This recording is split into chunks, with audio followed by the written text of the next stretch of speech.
What up, freaks? Sana napanood nyo ang Banana Peel episode namin. Today, puso ng saging naman ang ating bida. Hindi lang siya panggata or kare-kare. Ipapakita namin sa inyo kung paano gagamitin ang flexible ingredient na ito. Handa na ba kayo sa sweet and sour puso ng saging? Rekta na!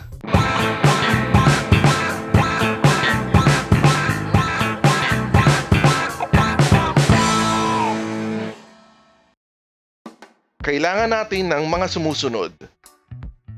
V for bawang. Sibuyas.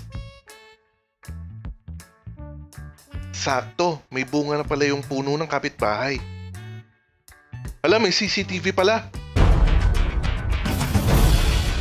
Joke lang, bumili kami sa palengke. Saging lang ang may puso! Iodized salt para sa batter. At rock salt naman para sa panlinis ng puso ng saging. All-purpose flour.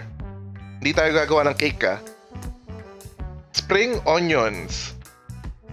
Celery. Pepper. Itlog. Para naman sa sweet and sour, bawang at sibuyas. Carrots. Makukulay na bell pepper. Ikaw pa rin ang baby corn. Baby corn. Pineapple tidbits. Gamitin natin ang mga inuwi mong ketchup. Binulsa. Extra ketchup. Suka. At asukal. Optional step lang. Gumamit kami ng parchment paper kasi medyo ma-dirty maghiwa ng puso ng saging eh. Ihiwalay ang balat sa tinalupan!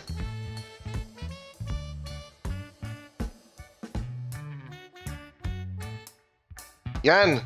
My heart goes sha-la-la-la-la. Clap, clap, clap!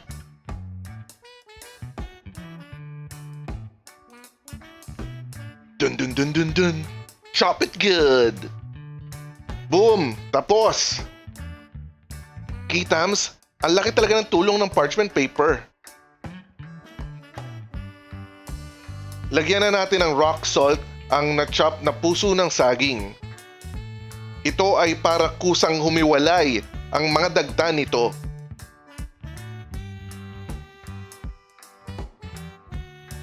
Mix at piga-pigain natin siya. Tapos itabi muna natin siya for around 5 minutes. Maghiwa na tayo ng mga ingredients na isasama sa puso ng saging mamaya. I-mince ang sibuyas at bawang.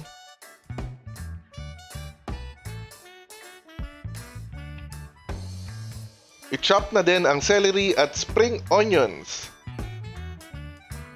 Rekta naman tayo sa sauce ng sweet and sour natin. Bawang at sibuyas, alam mo na. Damay mo na si baby corn. Master Chef Crash Course! Carving 101. Gagawa tayo ng perfect flour gamit ang karot na ito. Maselan ang procedure na ito, kaya't panooring mabuti.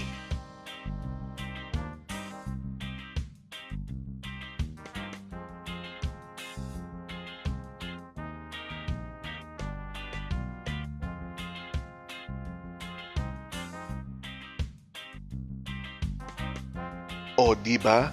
Parang reject na LC ng electric fan lang.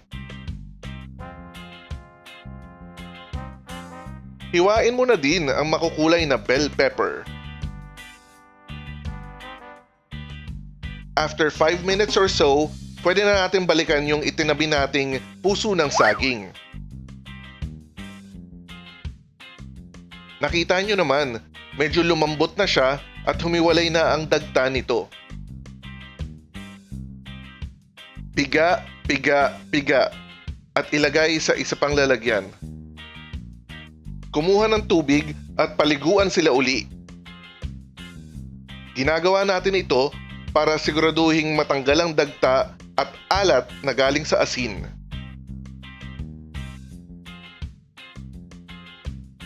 Pagkatapos ng matinding pigaan, dry na ang ating puso ng saging. Pwede na tayong mag-season. Bawang, sibuyas, celery, spring onions, pasok! Isunod ang mga itlog.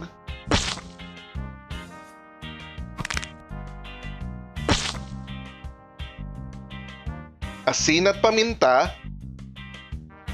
Naglagay din pala kami nito, pero optional lang. Haluin mo lang, Chong.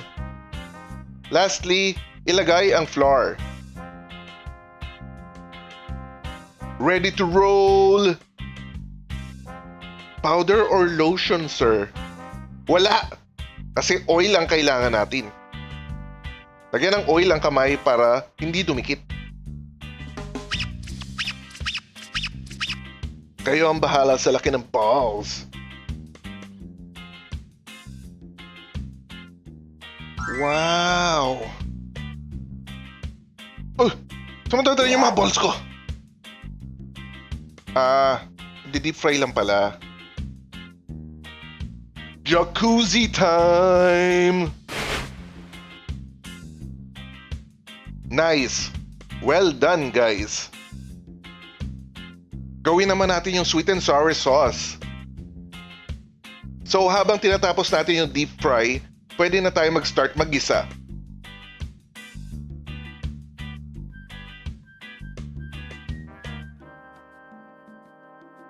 Not sponsored, by the way. Maglagay ng konting suka at konting tubig. Lagyan ng asukal at isimmer ng 1 to 2 minutes.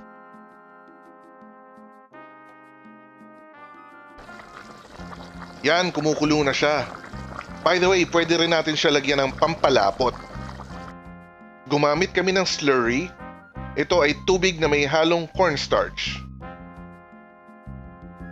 I-season ng asin at paminta. Pag malapot na siya, pwede na natin ilagay ang mga balls. Dahan-dahan haluin hanggang makover sila lahat ng sauce. Rapsa, mesa, recta!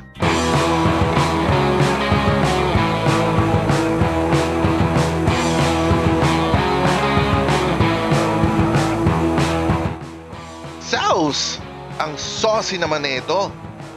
Miss nyo na rin ba ang mag-team building? Perfect bit-bitin sa mga potluck. Kayo, ano ang paborito nyong ambag sa handaan? Comment down below. Para sa mga susunod na panalong recipe, please like and subscribe. Veggie Freaks out!